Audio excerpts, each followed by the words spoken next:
different talent? How did you handle it? MJ, bihira kasi akong tumambay sa internet.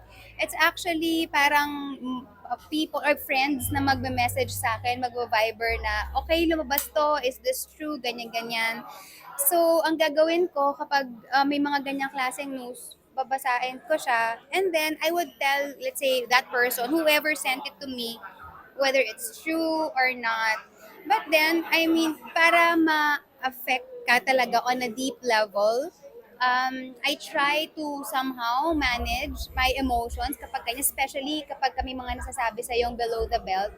Pero ang pinaka-importante sa akin is yung paano kung ang nalagay doon sa isang side ng story is walang kakayanan na i-explain yung sarili niya or ipagtanggol yung sarili niya, or ang landan nung sabihin nating fake news na yon ay hindi man lang magpa-fact check, gagawin yung due diligence niya or magve-verify.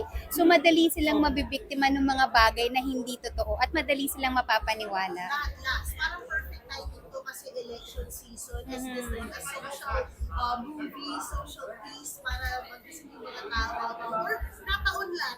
You know what? Kasi when we shot the film, last year pa to eh. Last year pa talaga siya. Kumbaga nagkataon lang na ngayon siya maipapalabas. Ang amin lang kung ano yung mensahe na kung paano magsispeak yung movie sa mga tao, sana bigyan nila ng halaga yon. Kung paano mapipeak ng movie na to yung kanilang interest or maybe their conscience, sana pakinggan nila yon. Perfect timing. Perfect timing, Jules.